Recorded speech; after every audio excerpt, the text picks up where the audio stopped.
this computer. Okay, and again, Sarah, I apologize, and Talli, I apologize. If you record, you can make sure it's recording now for you, and if it is recording, we can begin, okay? Mine is recording. Okay, and Sarah, is yours recording as well? Yes, it's recording. Thank you so much. Okay, Talli, let's get moving, all right? Okay, let's start. Good afternoon and good evening, depending on where you are. Thank you so much for joining. Scott and I'm Talli Rosenbaum. I'm Rabbi Scott Kahn. And we are doing our second panel. I would like to thank everybody for listening to our first live panel on Unorthodox. Scott, I think we had over 10,000 views. Yeah, it's true. Thanks everybody for watching, and I really appreciate it. And I appreciate everybody being here today as well. Today's panel, we brought back Sarah Shapiro, and we have two other experts with us who I am going to introduce. The topic for today is going to be on male sexuality, masculinity. I know that's a very broad topic. The reason why we decided to do this is that the Unorthodox episode was very popular. There was a lot of talk about premarital education and the expectation based on Este's experience, the expectation to go from no sexual experience to everything in one night, and the difficulties that she encountered, and what we can do to make premarital education better. But what we also thought was necessary to focus on the experience of men, based also on the experience of Yankee, but also so many men who, one of the things that many women have written to us over the years that we've been doing our podcast is that they were told by their college teachers that their husbands will know what to do. Men are just innately sexual, and they will know exactly what they want and what you want, and they will come all prepared, so you don't have to worry.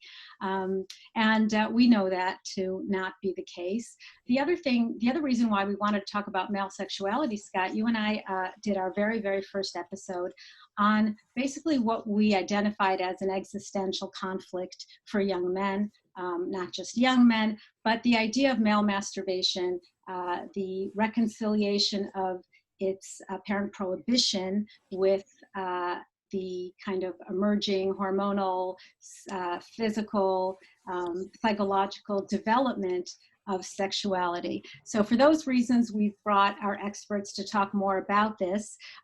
There's one other surprise that we have for you, but I'll let you, Scott, tell our readers, our listeners.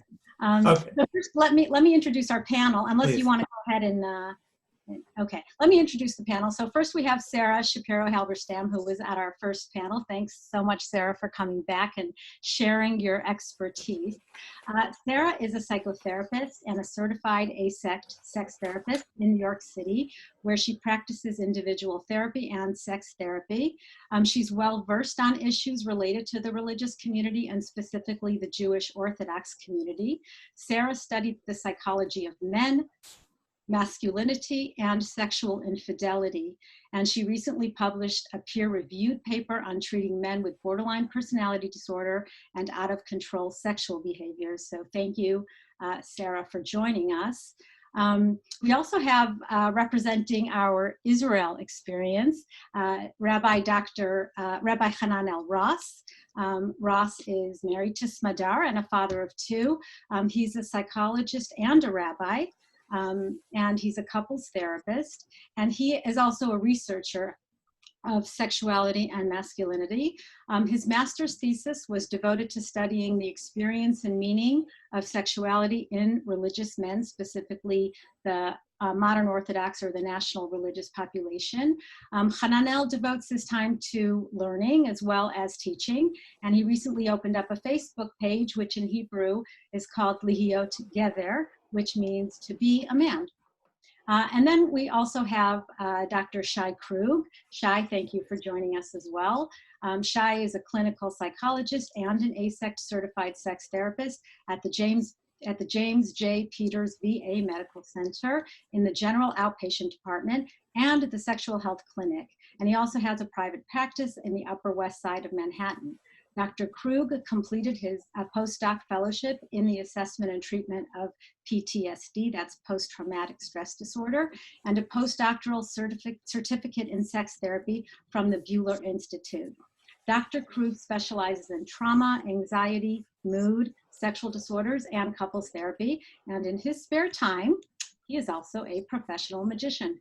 So thank you, Shai, for joining us as well. Take it away. Okay, Talli, before we delve into today's topic, I want to thank all of our listeners, first of all, as you mentioned, to listening to and watching Intimate Judaism.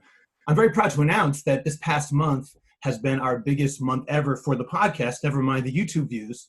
And that's very exciting, given that, in particular, during coronavirus, podcasts have been maybe one of the first things to go off of people's regular menu of listening. So to have the highest, our best month ever is really something very exciting. So we want to thank all of our listeners for being a part of that.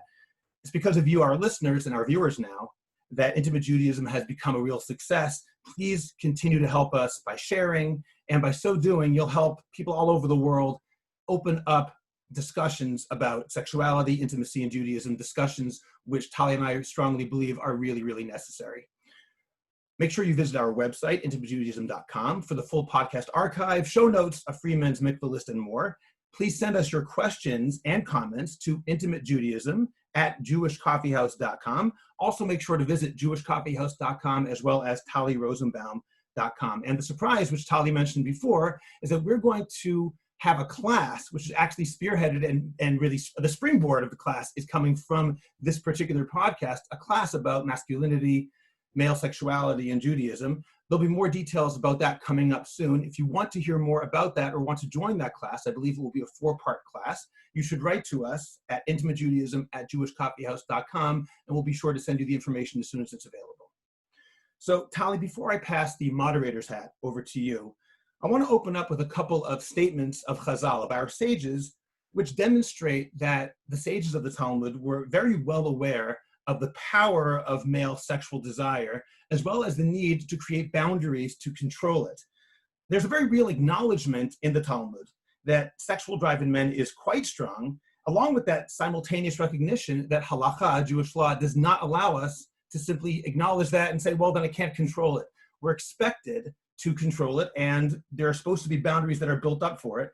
And this appears in numerous places in the Talmud, but nowhere, I think, more obviously than at the end of Masechet Kiddushin, Tractate Kiddushin, which deals with a lot of things, but primarily with marriage, on Daf Pei Aleph, Amud Aleph, and Amud Bet, which is page 81A and B.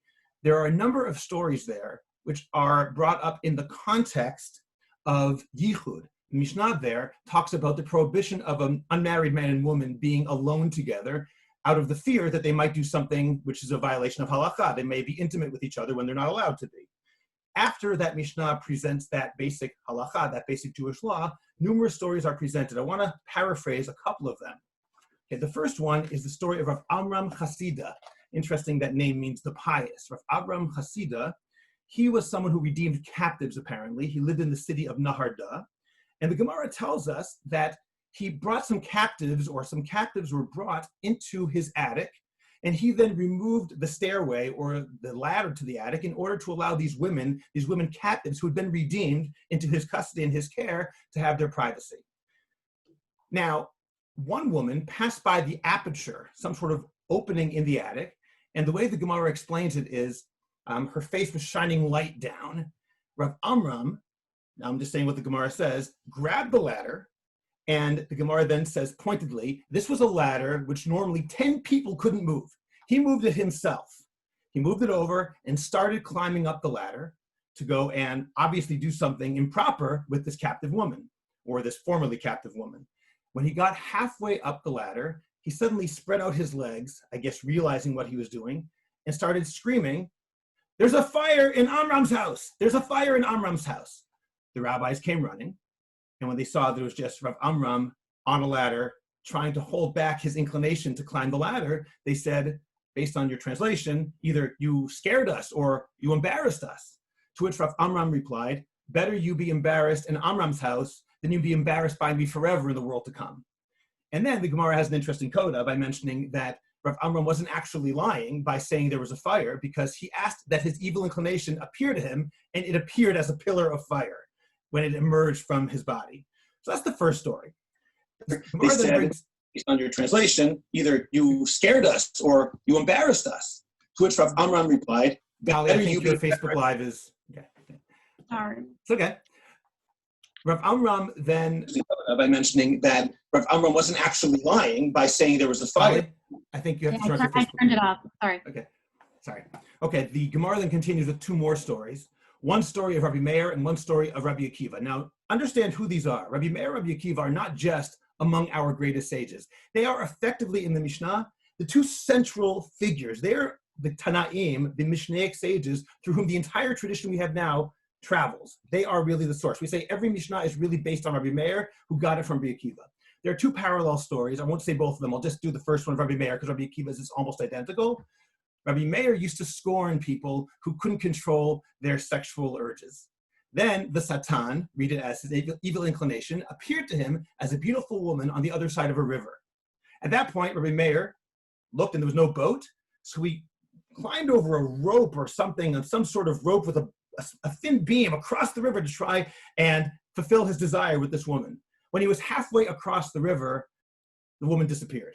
And Rabbi Meir said, if it weren't for the fact that heaven protected me, I wouldn't be worth anything. In other words, I would have actually gone ahead and done it.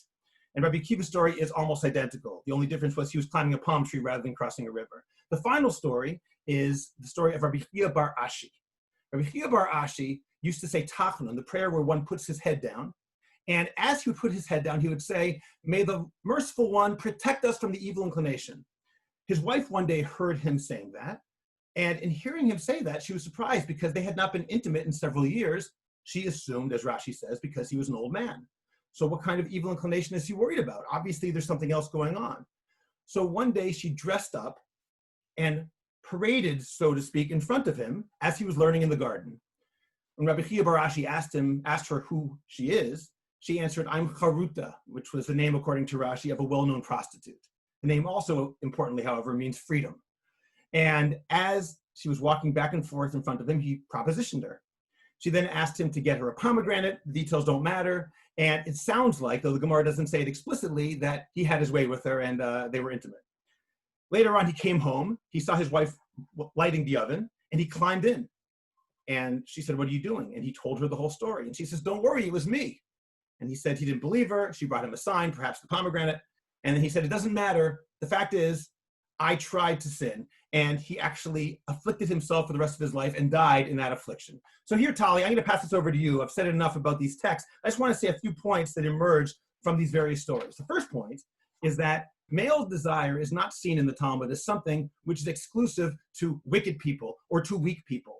It is something which is part and parcel of our greatest sages of all time, and not in sources I quoted today, but elsewhere, there are even implications that the greater the tzaddik, the greater the righteous person, perhaps even greater the desire for sex. The second point is that the rabbis in these cases didn't simply have this desire and run away. In every case, they either gave in partially or gave in entirely. In the case of Rabbi Chiya bar Ashi, admittedly it was his wife, but as far as he knew, he was going all the way with this prostitute. In the case of Rabbi Akiva and Rabbi Meir, they stopped in the middle, but only because God protected them, and they acknowledged that they otherwise would have sinned. And the first case of Rav Avram Chasida, he started and stopped himself in the middle with the help of his friends by calling them into the room. They didn't just run away or ignore their desire. It was something which they were basically had a hard time overcoming, if they even did overcome it. And also, I want to mention, in no case do any of these rabbis say, well, it's really, really hard to resist, so therefore that's a good excuse. You can't blame me. They all felt terribly guilty, which emphasizes the point that even though we acknowledge male sexual desire and the need to control it, we also say that the boundaries that are there are really important. And without those boundaries, you can't just say, well, it was really strong, so, what can I do? They were really upset with themselves. They all said, I wouldn't be worth anything had I gone through with it. So that shows both the desire or the importance of boundaries, as well as acknowledging the fact that the desire is in some ways really overwhelming. And two final points, and then I'll hand it over to you, Talli. I think it's just important from a literary perspective or a psychological perspective to note that the Yetzer Hara appears either as Satan in the case of Rabbi Meir and Rabbi Akiva, or in the case of Rav Aram Chasida as a pillar of fire. And finally, in the case of Rav Chia Bar Ashi, as this prostitute whose name is Freedom. So that probably would take an entirely different shiur or an entirely different episode to discuss what it means freedom, what does fire mean in these contexts, but clearly it's something which is very, very strong, and there's lots to discuss there when it comes to balancing male sexuality with setting up boundaries. Thank you so much for that, Scott. And I think that these Gemarot, these Agadic stories, have so much value in terms of kind of putting out there the tremendous power of male desire. And there's so much that we can learn, but there's also so many questions that arise about what are we learning and what are our sons learning about the power of male sexuality. You know, we hear stories about the shame, about the guilt, about the power. And there's also, what we also know is that in addition to sexuality being experienced like it is described here in these Agadic stories as so powerful that it can cause you to act in a way which is beyond how you would want to act, we also know that the Torah expects for men to be sexual with their wives. You know, it's actually a positive commandment to provide your wife with sexual pleasure and to give her her ona, her time. So what we are dealing with here are many, many questions that arise about the development of male sexuality. How can men develop a healthy sense of themselves when their existential conflict is about that very strong pull as demonstrated in these stories? And also acknowledging that this is what boys are learning. This is what girls to some extent are learning as well about the power of male sexuality. The other point that I'm going to raise as well with our panelists is that along with these stories about the power of sexuality is the existential conflict with the lust-love split. The stories are about prostitutes and about people who are not their wives. These men are not having these, in fact, Rabbi Chia Bar Ashi didn't even have sex with his wife, which is, you know, it's a positive commandment, and he's a great rabbi, and he's busy grappling with his Yetzer Hara, but he's, in doing so, his wife is neglected. And so I think I do want to start off the discussion with you, Sarah, and if you can say something about this perhaps ancient or modern day, what we know as the Madonna whore complex or the love-lust split, and talk a little bit about that from your perspective and your experience as well as your research. So the story, the way that I understood it, definitely seems to me that there was a challenge with integrating love and lust. And Freud said, where men love, they cannot desire, and where they desire, they cannot love. And the way that I understand this is that men often tend to see their wives as somebody who's pure and mothering. And because they have script that started out in adolescence or even earlier whenever they learned about sex, they now see sex as something that's dirty, and their own desires and their own sexual inclinations as dirty, and something that shouldn't be put onto their wives who they see as pure, but should be split off to a sex worker, a mistress, a prostitute, or, you know, anyone else but their wife. So this is one of the reasons why some men find it easier to have sex with sex workers rather than their wives. It's not because they hate their wives or they're trying to hurt their wives. That's a separate group. These are men who do respect their wives, and it's often subconscious how they feel about sex and about their wives. And they find that when they're trying to be intimate with their wife, it's a lot more challenging, it's a lot more difficult to tap into their sexual desires, and it's easier to have sex with someone else. Okay, thank you for that. I think I want to go to Hananel next. If you could kind of comment on that love-lust split in terms of your experience as well as your research, and maybe you can present a picture. I mean, if just to kind of sum up what Sarah was saying, Sarah, I'm sorry, I'm going to go back to you for 1 second, just to, is it your experience that many of the men that you see do have extramarital relationships? Is that what you are saying? Yeah, so in my work, many of the clients that I see are having extramarital relationships, as well as the research that I've done. I would say it's about 20% of Jewish religious men and women who endorse that they've had affairs in the past.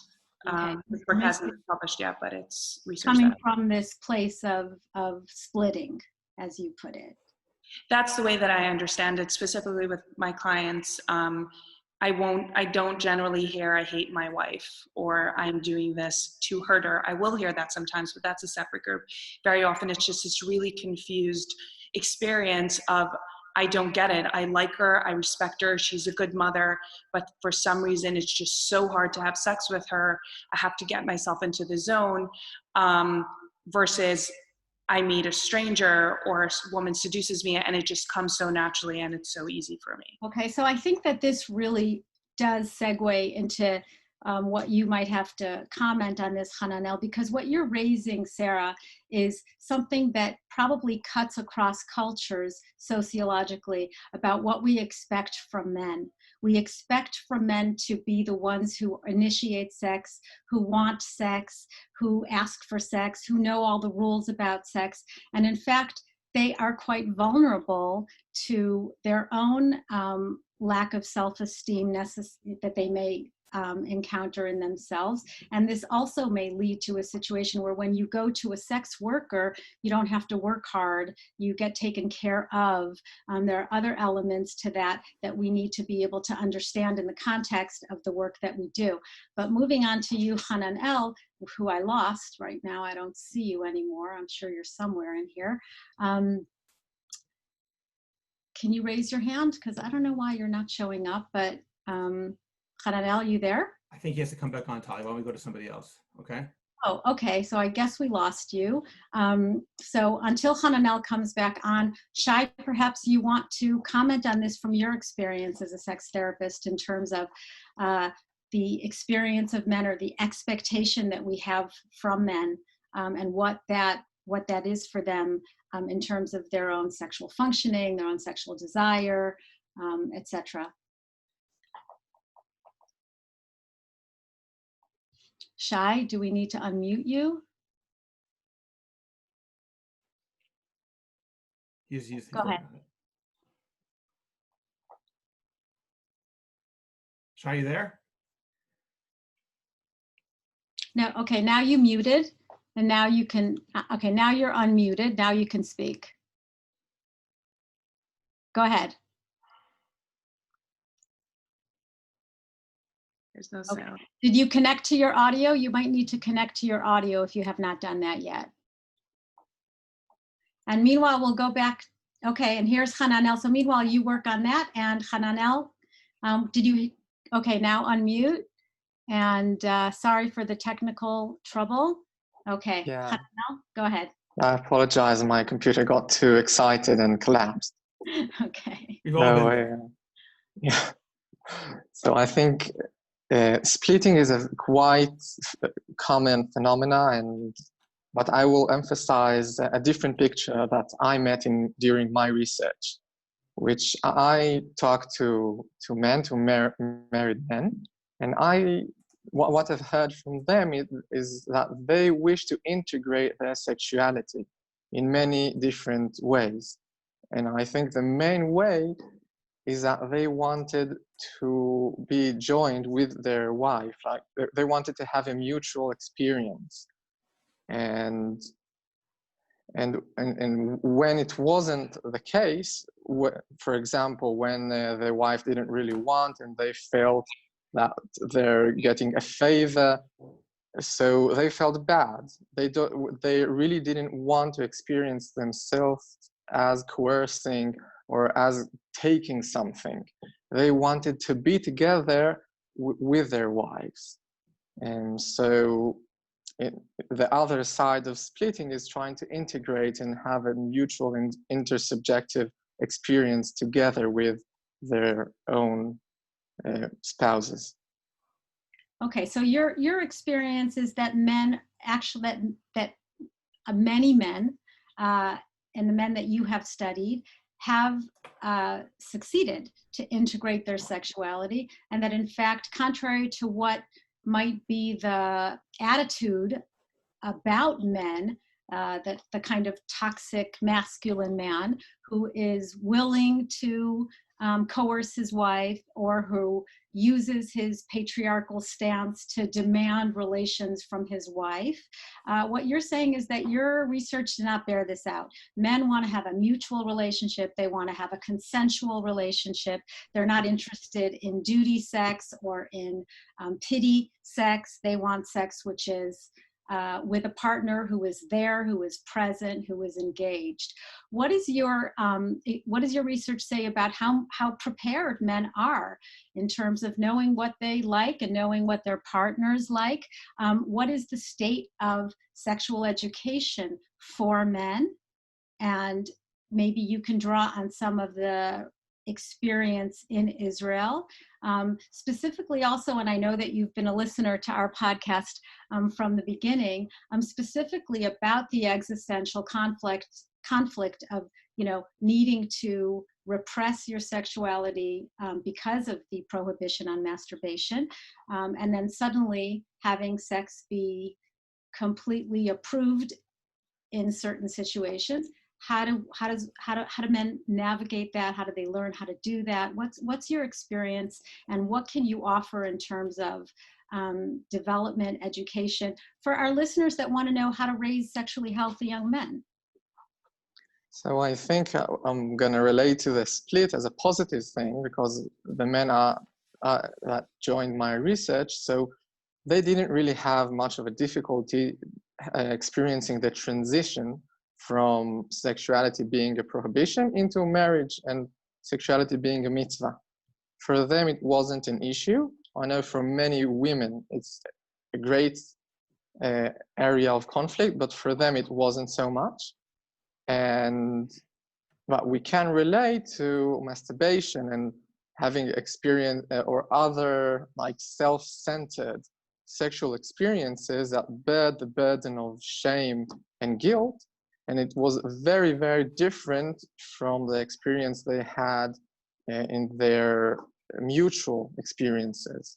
I mean, when they were experiencing themselves as having a mutual sexuality, they didn't have a lot of shame, or they didn't carry on the guilt and the shame from their years of youth, or even from their experiences as married people.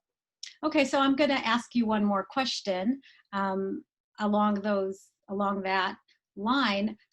What you're saying in actuality is that the lust-love split is actually useful in the sense that lust belongs to self-satisfying, fantasizing, the kind of arousal that I should not be involved in, as opposed to making love with my wife, which is, I lost you, there you are, which is a mitzvah, which is a positive commandment, and I can then concentrate on my sexuality in a positive way. But what about the need for integration anyway? Because not always is your wife going to be available to you, and maybe she has a sexual pain disorder, or maybe there are other situations where, it's not always available to you when you want it, when you're aroused or when you're in the mood to experience your sexuality in that way. So how do you then find the integration working? I mean, men will still need to masturbate even when they're married. They can't just expect that they can necessarily channel all their sexuality 100% because there are two people involved. So I think different men experience and handle this tension in very, very different ways on different levels of success. But in general, I think, first of all, they wanted to succeed. I mean, they did have the values to say, I want to have my sexuality with my wife. Maybe I'm not succeeding. Yes, it might completely might happen. but that's something I do want. And Okay, great. Yeah. Thank you. Scott? Yeah, I just want to ask Sarah if she agrees with what Hananel is saying, because it sounds like they're coming from really different perspectives, that what Hananel is saying is a very positive thing might for Sarah be something which leads to people having affairs or extramarital experiences. Am I right, Sarah, or am I reading this wrong? So Hananel's clients or participants of his studies seem to be where my clients are later on. So they first come in with the infidelity and the affairs, and they're talking about their confusion, not understanding, and a lot of the guilt, and then later on moving towards what Hananel is describing of wanting to learn to integrate and wanting to find a way to be able to experience all their sexual desires and their fantasies and their pleasures with their wife. So that would be a later stage in the treatment. Okay.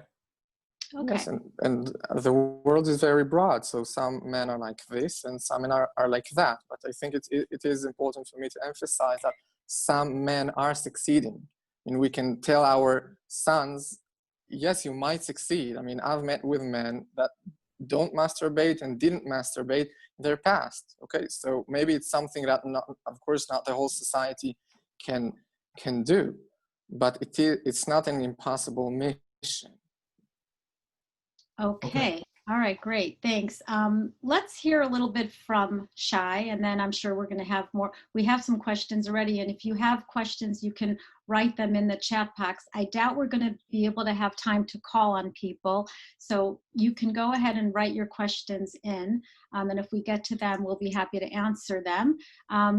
But my question to you, Shai, was the same question that I had before, which has to do with how you experience the men in your clinic, what sort of vulnerabilities they might, or anxieties they might come with, and some ways in which you would like to add your expertise and your experience to this conversation. Okay. Can you hear me now? Yes, we can hear you fine. Okay, great. Thanks. So first of all, thank you so much for having me here today. So I think there are a couple things both Hananel and Sarah brought up that I think are really very important.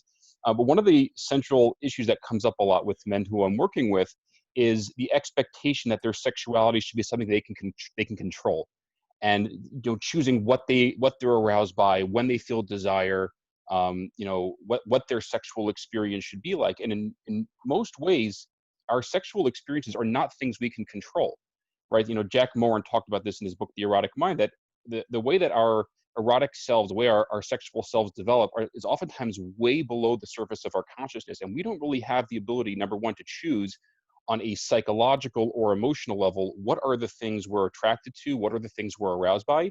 And we secondarily have no control over how our bodies physically operate, right? As much as men would like to think that things like erectile function are things that they can just choose when they want to have and choose when they don't want to have, those are not things people choose.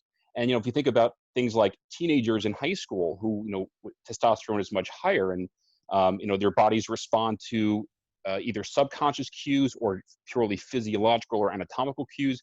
And those are things that a teenager might not want to experience in high school. And there are times when men across the lifespan would want to be able to have sex or engage in physical intimacy with their spouses, and their bodies don't respond the way they'd like to.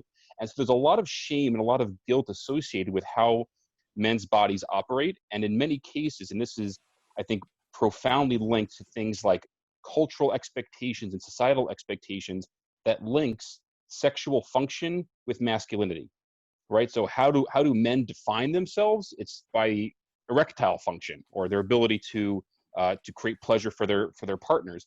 And the link between that sexual function and their masculinity becomes so deeply ingrained in their identity that anything that kind of rattles or shakes that sense of security conjures up huge amounts of anxiety. And I think a big part of this does come from an evolutionary drive. When we think about our ability to procreate and our ability to maintain our standings in our communities and maintain our standings with our partners, that there's this strong evolutionary link between what our bodies do and whether or not we're accepted.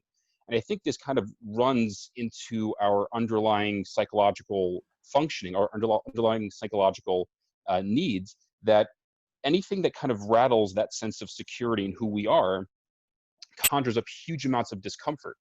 And one of the, I think, challenging things that shows up with that is that as we kind of get caught in our mind with their thoughts and the emotions and the expectations and the norms and what other people are thinking and so on, we actually can get lost in those thoughts. And when we get lost in those thoughts, our body actually responds to that. So in many ways, the way our body responds ends up kind of feeding into the anxiety associated with that, which ends up contributing even more to how our body responds to that. And then we have this shame and this guilt and this embarrassment that's tied into what our bodies do, what our minds desire, which are oftentimes things that we don't really have control over. And I think this contributes to this pretty powerful, pretty vicious cycle that many men experience.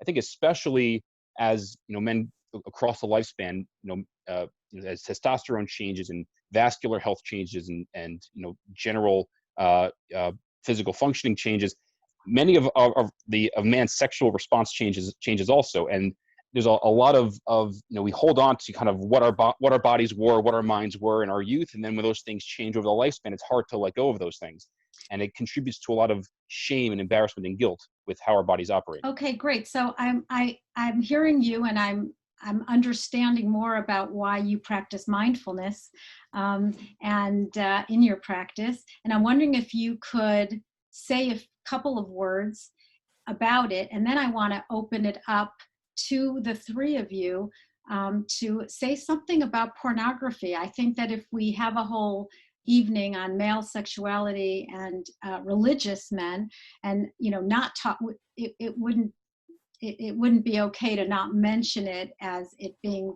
quite a big issue.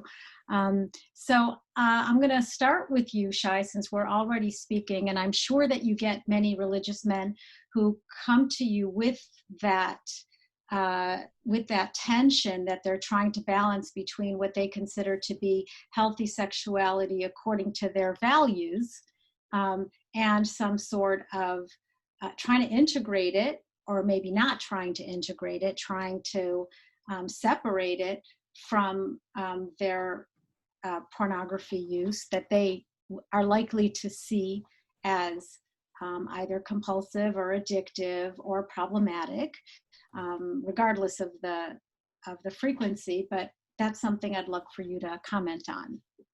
Sure. So you brought up a couple of interesting points, one of which being the role of mindfulness and the role of values as it relates to how people approach their sexual relationships, and also the dynamic that pornography plays into that. So just to speak very briefly about what mindfulness is and why mindfulness is a really core part of the work that I do, and why I think it's an important part to how people approach their sexual relationships. Mindfulness is most classically defined as contact with the present moment. It's awareness of what's happening in the here and now. And a part of why that's so important is that our minds naturally take us for walks. Our minds take us into the future, worrying about what's going to happen tomorrow or next week or next month. And that future-oriented pull, that's really where the world of anxiety lives. Our mind pulls us into this world of the unknown, into the things that might go wrong or the things that we may struggle with in the future. And our minds may also pull us into the past, into the world of painful memories, painful experiences. And that's often where things like depression and things like grief and things like loss and things like trauma live. And if our minds kind of pull us into the future, or our mind pulls us into the past, it becomes increasingly difficult to engage in a meaningful way in the present, right? Like if you imagine like sitting down to, eat a hamburger, and the entire time you're thinking about something you're supposed to do tomorrow, you're not really going to be able to enjoy what it is you're doing in the moment. And part of how both for men and women, how our bodies operate is that the stage of the process that goes into the sexual response cycle requires certain levels of sympathetic or parasympathetic nervous system activation, which basically is either how relaxed you are or how tense or how reactive your body is. And earlier in the sexual response cycle, it's important for your mind and body to experience relaxation. That's a necessary requisite for your body to engage in sexual desire and sexual arousals, for your body to be kind of more relaxed. But if our minds are kind of pulling us into all these different places, it's kind of hard to be grounded in what it is that we're doing. And if you're not present in what it is that you're doing, number one, it's hard to just enjoy where you are. But number two is your body is likely to respond to the thoughts or the emotions that are getting stirred up internally, if it's thoughts about the future or painful thoughts about the past. So I see this actually quite a lot with people who've experienced sexual trauma, that they experience something painful, either physically painful or emotionally painful in the past, and they may be in the present moment with their spouse, but their mind pulls them into the memories, and then their body might tighten up. There could be tension. That's where you may see business or pain or men losing their erections. And so, our mind's kind of pulling at all those different places makes it really difficult to engage in a meaningful way in what it is we're doing in the present. So mindfulness is the practice of non-judgmentally and flexibly bringing your attention to the present. And we could do this through things like mindful breathing or body awareness exercises, or things like visualization exercises that kind of bring us into the present moment. And those kinds of practices can be really, really important, quite frankly, not just for a person's sexual experience, but also their general engagement with whatever it is that they're doing. If it means, having a conversation with someone, or eating something, or listening to music, how grounded are you? How connected are you in the present moment? And these poles our minds take us to these different places oftentimes interferes not just with our ability to engage in a meaningful way, but also how our bodies respond in those moments. That's really why I think in general, one of the keystones to meaningful and value congruent sexual activity is, are we present? Are we mindful? And I think that's one of the core functions of the work that I try to integrate, and not just in sexual health, but also in treating things like depression and trauma and anxiety disorders and so on. I'm going to move on to our other panelists, but I just want to make a comment on what you're saying, because I don't know if you or Sarah or Hananel, I'm sure you've seen this, but a very popular slide that is presented at a lot of lectures on male sexuality and female sexuality is a slide that depicts like a lot of different panels and switches, and that's supposed to be women's sexual response. And then for men, there's like one little switch that you just turn on. And whenever I see that slide, I get very annoyed, because it is such a reductionist view of the complexity of what happens to men. Because of what you're saying, there is such a tendency towards performance anxiety and such a racing ahead of what ifs and what if, and to the extent that they're not able to even be present in the experience and enjoy it. And this is why we're doing our panel, because the idea that male sexuality can be reduced to just flick a switch and you're always ready, willing, and able really gives the wrong idea to men and to their partners. So thanks for bringing that up. All right, Sarah, can you talk for a moment about the pornography issue, or anything else that you'd like to add? Well, I would like to say that whenever I see that slide, it makes me really angry, because that's not my experience with my male clients. They want to have good sex lives. They want to please their wives. They're anxious about not pleasing them. They're anxious about their performance. Sex matters to them. It's not just about like, oh, I show up, I have my erection, I'm ready. It's a lot more meaningful and detailed and important to them. And it's not just about pleasure. There's a lot of emphasis on pleasure for their wives, which I'll segue this into porn. I think that's the main issue for me when I think about porn, is that it reinforces that split of a love and lust. Porn, you're really very often just seeing lust, and you're seeing the male performers coming in ready. They can go for many hours. We're not seeing the behind the scenes of what goes in to putting on this porn set. So I think it, creates a lot of insecurity for men and high expectations for men that they don't, that they can't live up to, and it's really not accurate. And unfortunately, for many young boys, this is their first sex education, is porn. And now not just they have a misconception of what sex looks like, but now they also have sex is dirty, because culture, both secular and orthodox, demonizes porn, and porn is considered bad. And I can't even count the amount of clients who come in and ask me if they're sex addicts because they watch porn once a week, or once every second week. So now their education about sex is, oh, it's just performance-based, and porn is bad, which means sex is bad. Which again reinforces this split between love and lust, that sexual desires is dirty and love is pure. I also want to add that in my research that I've just finished, men who say that they're insecure about their masculinity report that they would cheat. Like when we ask them different questions regarding infidelity, they answered that they would cheat, but actually if we looked at their history and we asked them, did you or did you not cheat? The answer was no, which shows that they're gonna engage in this locker room banter and they're gonna say these things that make them look macho and what they think a masculine man would say, but they actually don't act on it, which is very comforting, but also really sad to know that men need to put up this performance because they think that this is what makes them masculine, or this is what makes them a man. Thank you. Thanks for that. Scott, did you want to say something? Yeah, I want to ask Sarah a question based on what she just said, because I'm a little bit confused. What would you suggest a client, I mean, the typical client, if such a thing exists, do in a situation where they've been conditioned to believe that porn is sex, porn is dirty, therefore sex is dirty? Is the answer, I mean, the answer might be, well, then don't watch porn, but we're talking about somebody who already has watched porn. So is the answer to say, well, don't think of porn as dirty? That might not be so great either, because that gives them certain performance anxiety, because if that's the way sex is supposed to be, then I can't do that. So what would you suggest to a typical client when it comes to with that issue?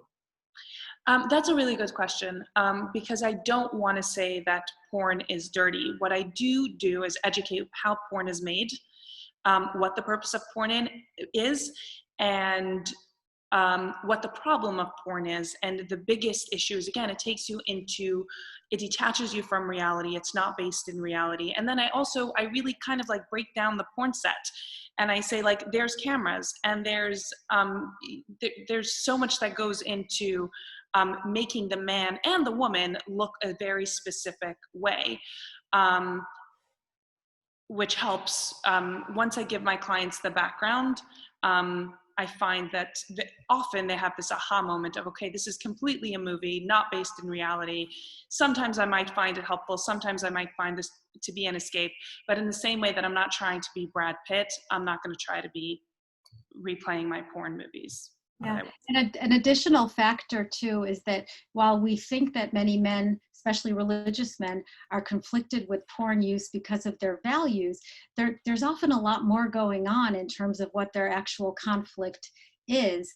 Some men are very disturbed by what they find turns them on in porn, and they actually the therapy is not so much about balancing your values or integrating what you're doing, but it's really about talking about what it is you're watching, what it is for you, why you think, why it's having that effect. It may just be that, well, we all respond to different types of things and it doesn't mean anything. And it may actually have something that we need to be able to explore. So I do want to get Hanan El's take on the pornography question, and then we'll go back to you, Shai, because I saw your hand up. So Hananel. So I think many men are not connected to their desires and their wishes, and they don't even ask themselves, what do I want? Right. What do I lust? They just perform, and they're disconnected from their internal experience. And this is also why Shai's work and the mindfulness is so important. And I would like to have 3 bullets on pornography. And first of all, I think we should recognize that we live in a pornified sphere. We don't need to actually watch porn in order to consume the ideas and ideals that porn is all scattered and is all about. The second point is that pornography is not like watching professional people doing something in a very amazing and impressive way. I think porn is a bad model for sexuality. Like, if you will adhere to that, it will be bad for you and of course for your spouse. So it's like learning how to eat from watching fast food industry. It's mainly wrong, and that takes me to the third point, is that I think, I mean, recognizing that we live in a pornified sphere, the sphere we should go is exploring our own and our mutual experience, because I think when we're inserted in an interaction, it actually draws us outside of our own box of experience. So it can maybe redeem some of the very, very hard box that the pornified sphere is implementing into our minds and also into our bodies. Okay. Thanks for that. And Shai, you wanted to add something about pornography. And I'm also interested if you as a therapist and Hananel as a therapist would bring that to your clients, or patients about porn being bad.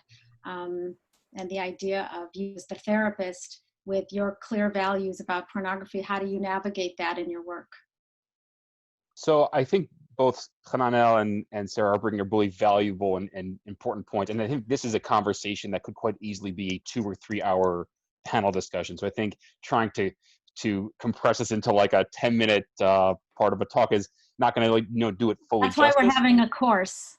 Right. So sign up for that coming up. So a couple of points. One is, I think that the amount of guilt and shame associated with pornography runs through, I think, not just in Judaism, but runs through culture and religion in many different ways. And I think one of the important things that I do, and I think a good chunk of the patients who I work with have reports about concern about their pornography use, is number one is to destigmatize that a little bit, to talk about the fact that the desire that draws towards pornography is normal, right? That this is a part of why it's a hotly debated topic of whether or not pornography addiction is even a thing, or sex addiction is even a thing, right? There's literature that argues that the reason that this is not a diagnosable condition is because these are normal biological, physiological, psychological drives. So I think on the one hand, to normalize that process in many ways. And I don't impart about is porn good, bad, right, or wrong, but talk more about is pornography consistent or inconsistent with your values? Because when we talk about pornography being good or bad or right and wrong, we create a culture or a stigma associated with our sexuality. And I think that can do a lot of damage. So I certainly take the stance of not is what you're doing good or bad, but is what you're doing what you want or what you don't want. So I think that's a big part of what I kind of draw into this. And I think to Sarah's point before as well, she was talking about kind of the expectations people create. A good chunk, I think, of what the work that I do is education, right? So when we talk about things like the implicit model, which without going into detail is just a kind of a gradually increasing level of intervention when people are presenting with sexual concerns, a chunk of that, or a significant portion of that, is educating people, is understanding what is normal, what is considered healthy, how long does a typical man last during intercourse, for example, and kind of creating normalized expectations helps reduce a lot of the stigma and shame associated with things like sexual function, and kind of steering away from the idea of looking at sex as a performance. So whenever a man talks about I couldn't perform, I immediately talk about let's define what you actually mean here, because when we talk about sex as a performance, it creates expectation that you have to perform something, and if you're not performing, you are failing at your job. And so I kind of try to steer away from that as a general model, and kind of creating normalized expectations of here's how your mind operates, here's how your body operates, and trying to take some of the stigma and shame associated with this off the table. Okay, great. So Scott, I know you had one more question for the panel, and we are running out of time. And we also had a question that I kind of wanted to throw out based on the questions that came in. So I'm just going to ask mine really quick and then ask you to bring up your question. You know, we work with a ultra-Orthodox population, and we hear stories of young men who were beaten up for masturbating or were really very, very shamed for it. One of the questions came in about a man who's in a relationship with his wife, and he was told that his sexual desires in his adolescence were evil and that he would go to hell for masturbating. He was regularly beat up by his Rabbi. I'm being asked to ask you how Rebbes can talk about male sexuality in a positive way. I know that Scott and I have dealt with this in previous episodes, but I'm happy to hear, what you might, as sexual health professionals, have to add to that conversation. Who wants to talk about that? Sarah, Shai, or Hananel? Hananel, do you want to jump in with that? As a rabbi and Sure. psychologist. So, I mean, from what I've experienced and met from rabbis, so in Judaism, there is a positive perspective about sexuality and about the yetzer. The yetzer that brings life, and there is a lot of space for that. But on the other side, there is also a lot of space for the yetzer to be bad. Like the normal yetzer hara, is the sexual drive. So there is, I mean, we do have those both sides. And I think even the stories in Kiddushin about Rabbi Akiva and Rabbi Meir, they give us a great lesson. These rabbis were mocking people who couldn't stand in front of their yetzer.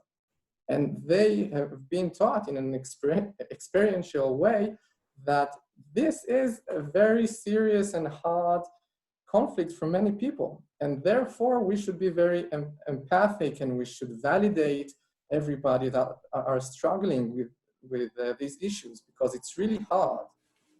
And especially in our culture, when people are getting married later and later in life. So they've got so many years of living with an unfulfilled yearning, and with it, in addition to living in a pornified sphere, at least in the modern Orthodox community, this is usually the case. So it's really, really hard, and sometimes it is impossible, and we do fail, and failing is part of life, and also of Jewish and spiritual life. Thank you. Sarah, when the damage has been done and they were not given the kind of education the way that you presented, Hananel, but rather they were, as presented in this question, shamed, degraded, beaten.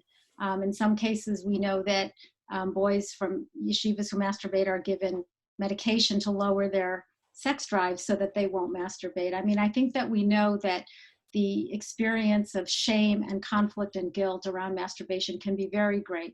And the damage is done. How do you deal with that in your therapy practice? First, it's a very long road. And I would say the first step is for the client first to acknowledge and to recognize that this was damage. Very often there's a very flippant reaction to it of big deal. This happened to all my friends, who cares? And then once the client is able to realize that, no, this did cause a lot of damage, they're able to start mourning the loss of what could have been healthy sex education. And then the other piece that starts to play in at that time usually is that they start to also mourn the loss of their relationship and the damage that they've done to their relationship. And they start falling into this catch-22 of, up until now, any feelings of guilt and shame, the way they dealt with it was by escaping to watch porn or go pay for sex or be with their mistress. Now they're working on becoming closer to their wives, but they're also, there's so much shame and guilt being activated that they want to run and escape it by going back to porn or any form of sex. So there's this long period of treatment where they're really struggling between wanting to connect to their wives, but also knowing that as they connect, there's going to be even more guilt about the damage they've done, and even more wanting to escape and having to kind of do a lot of Shai's work of mindfulness and kind of staying there and sitting with the pain and the sadness without wanting to escape it. Okay, so thank you for that. That's a very empathic response and very compassionate approach. All of you really are presenting a very compassionate approach, which is, I what men really need. Scott, I want to hear your question. We're getting amazing questions coming in as well, but we are out of time, so I guess we'll have to deal with these questions maybe in our follow-up episode. Scott, your question, which will be our final question. Yes, let me first thank the panel, because this has been very enlightening. I learned a lot tonight, so thank all of you for joining us, as well as our listeners and everyone sending in great questions. This definitely deserves a follow-up, and as you mentioned, Talli, we will be having a class, so please keep that in mind. But I wanted to ask the panel, not with my hat as a podcast host, but as a Chatan teacher, what is it that each of you would say is currently missing, if you think something is missing, from typical Chatan classes, from your experience and from what you've heard? This sort of follows on what Hananel said and Sarah said a moment ago about education, but I'm not really speaking about clients. I'm speaking about the new Chatan who's coming to learn Taharat HaMishpacha, but needs to also learn about healthy sexuality. And it seems that very often the Chatan teacher is the address where that's supposed to be conveyed. So what would each of you recommend be added to the curriculum of Chatan classes, which isn't there now, which needs to be there in order to foster healthy relationships? Sarah, why don't I start with you? I'm the moderator. Okay, sorry. Shai, can you start? Sure. It's a great question. So I've actually done some Chatan classes also, so I try to integrate this into those classes as well. I think, again, this could be a really lengthy conversation of talking about how to integrate Jewish values and halakha and sexual health and sexual practices. So I think some of the things that are important is how to communicate with your partner about sex and intimacy, and how to talk about what works and what doesn't work, and exploring things together, and sex being a dynamic thing, and that sex at the beginning of a marriage and sex towards the end of a marriage are not the same things. Understanding how to evolve together as a couple is really rooted in how you communicate. And so I think open communication, I think, is a really, really critical skill. And even how to talk about your own experiences, right? How to open up about your own experiences, how to reflect about your own experiences is an important thing in how we communicate to our partners. Another thing I think is important to talk about is what normal responses are during sex. So I've had many cases where a man had one early traumatic sexual experience that permeates every other sexual experience that follows. So a man who, let's say, his first sexual encounter was not able to get and maintain an erection, and now every subsequent sexual encounter, that's the thought that goes through his mind. So understanding what are normal things that happen during a sexual encounter. When is it time to reach out for help? When should you, identify, or how do you identify it's time to talk to a doctor or to a therapist?